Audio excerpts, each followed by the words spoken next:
On the phones, we've got so many calls and questions for you, and say hello, line 1, who's there? Hello, Jessica Minns from Hull. Good morning, Jessica. What's your question for Robbie? I'm 10 now. When you were my age, did you ever think you were going to be as famous as you are now? How old are you, Jessica? 10. 10. Well, at 10, Jessica, I always said to anybody that wanted to listen that I'd be a star by the time I'm 21, and I'd be a millionaire also by the time I was 23. Well, I've got the first part right. And you're building towards the second bit? Building up to the second bit. Okay. Thank you very much for that. Cheers, call, Jessica. Bye-bye. Bye. Emma. Was it your decision to leave Kate there? No, it wasn't my decision, actually. How it all came about was that I'd said to the boys that I was a bit unhappy with the way things were going, and I wanted to leave, and I gave them a time. It was last Christmas, but they came into me at rehearsal one day and said, "Not dictating to us when you leave, you can go now." So the actual decision was made by them, not me. And that's, you know, were you very, at the time, were you very kind of, in a way you were going to leave anyway, but did it mean a huge difference to you, the fact that, you know, they... Well, it did, because it meant that I didn't have the right ending. Yeah. Not as amicable as it might have been. No, I would have loved to have done the tour and got that under my belt and said the proper goodbye to all the fans, really. Yeah. I just left without saying my proper goodbyes. It would have been nice to just done Earl's Court and the 9X and gone, thank you and good night, now I'm off. Yeah. But that was never to be. Never to be. Okay, Emma, thank you very much for that question. Let's go back onto the phones, line 2. Hello. Hello, who's that? Hello. Sally from North London. Good morning, Sally. What's your question? Hello. Have you got any plans about starting up a fan club? As I know you gave out an address, and I've written to you 7 times already, and I've heard nothing. Right, the actual fan club wasn't set up by me. It was set up by somebody else. I'm trying to sort that out. Right. That's going through at the minute. My fan club will be the official fan club, and you will hear about it when We've it gets set up. actually got the address, Sally. Yeah. But I shouldn't send any more letters there. There's no more letters there. We will get it all for you, Actually, Sally. I must stress that that fan club has nothing to do with me whatsoever. Nothing to do with you. But we will find the fan club details for you, Sally, okay? So your letters don't go Can I have your autograph, please? Of course you can. Of course. Stay on the That line. as well. Thank you very much for that call, Sally. Sarah. Will you launch a solo career?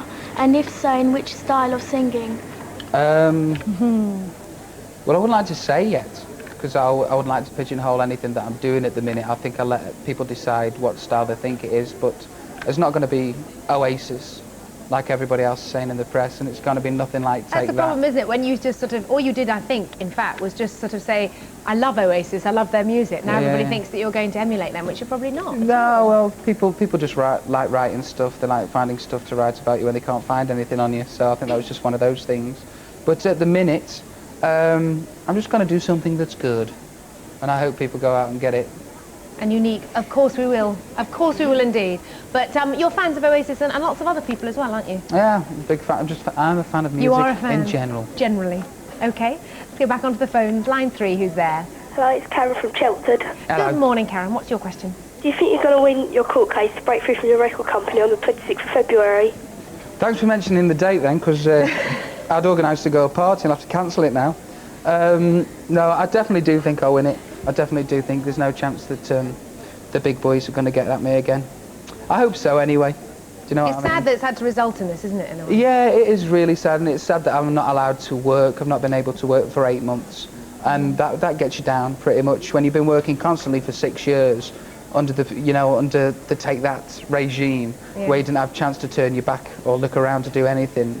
And when you don't work for 8 months, it just gets you down. Yeah. And at the minute, I just want to get back, and I want to do some work. I want to get a single out, and I want to go, I'm me again. Because as you said, you know, when you were with Take That, the schedule was pretty grueling, wasn't it? I mean, it was constant, I can remember doing 3 years with just one holiday, like for 10 days, and I didn't mind doing that because I wanted to be a star and I wanted to be a success. And I just want to get back to work again. I'd do that again now if I could do. It makes you appreciate it a lot more. When you don't work. When you're at work, the grass is always greener. But you want a day off. the last 8 months, you have been sort of putting together your new style, presumably, and songs and things like that. Well, basically, I haven't been able to do anything because legally I can't. Right. So it's just been, what should I do today? I'll go to the cinema. And it's, you know what I mean? And it sounds nice, and it is nice. It's nice to have a bit of a break. Nice for the first month. Yeah, but I need to do something else now. Okay, thanks very much for that call. Thank you. Let's take Claudia's question. If you think boy bands are a thing of the past, what do you think the future for pop music is? I don't know. The good thing about pop music is that it's ever changing. I can remember when Take That first came out, there was a glut of faceless techno artists, and basically the charts needed something like a boy band. Just so the charts needed household names again. And of course we kicked off the ball was running, and then there was loads of boy bands. I don't know what holds in the future. I guess it just changes like everything. I mean, just changes like everything. Then we had Eternals, we had a lot of all-girl bands. Yeah, yeah. And that's a whole Hopefully it'll involve me. And I don't know what's going to hold for the future of chart music. I don't know what's going to hold for the future of me yet. So I'll tell you when I get there. You'll come back and tell us. Yeah. Fantastic. Let's go on to line 5. Hello, line 5. Hello, it's Lucy from Croydon. Hello, Good morning, Lucy from Croydon. Hello. What's your question? When did you first realise you weren't fitting in with Take That? When I first realised I wasn't fitting in with Take That, if I said day one, would that be bad? Yeah. It would be fairly shocking as a It'd revelation. be fairly shocking.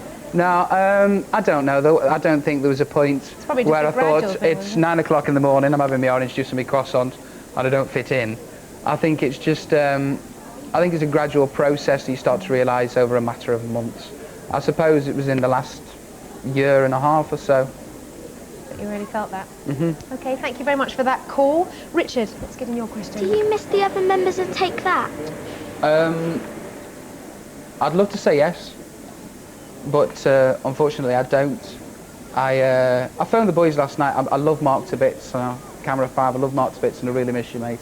But as for the rest, I would call as well. As for the rest, I can say I don't really miss them.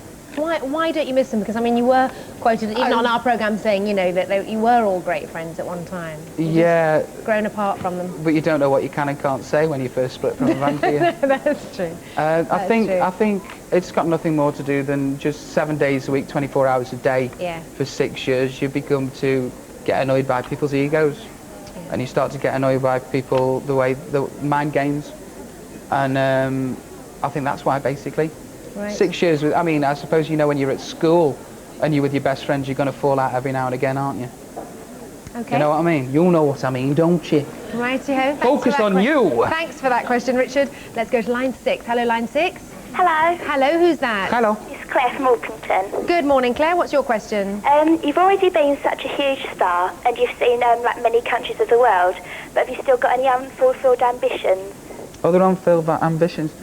Yeah, my ambition now is just to get out there and do something for myself, and or maybe get a bigger role in EastEnders. Maybe get a bigger role in EastEnders. I don't know. There's a lot of things that I want to do, and I will fulfil my ambitions. There's an album going to come out, and there's a few number ones on it, I think. So that's my ambition at the minute. I just need to prove a point to a lot of people that didn't believe, and a lot of people that do believe. Right. Okay, thank you very much indeed. We've got a very serious question for you now from Marsha. Out of all the hairstyles you've had, which one has been your favourite? Can you For answer legal that? reasons, can I mention that? Can you answer that? I'm not sure if you can. I don't know. I just... Can I say something? Yeah, you say something. I'll just say something. No, Yeah, well done. I think that one is the best one so far. Do you? Thank you. Yes, I do. And actually. can I we just agreed say... on that, studio. Yeah, we like this one best. Thank you. Can I just say that it's not ginger, it's burnt. A whole new colour in itself. A whole new colour. Robbie's colour. It's probably this one. The one I have at the minute is always the one I like. Okay, we'll have another quick question from Florence. Do you get so much attention as you did when you were Take That? Yes, I do actually. I get more now. It's quite amazing that you do certain things like the Smash Hits Awards, or you come onto this television show when Take That, you get recognised in the street and you don't think that you can peak anymore. But then when I left Take That, it was like on the news, it was unbelievable. It was like Bosnia, Boris Yeltsin and Robbie leaves Take That. Yeah. Well, next time I leave a band or anything like that, it's got to be me, then Boris, then Bosnia.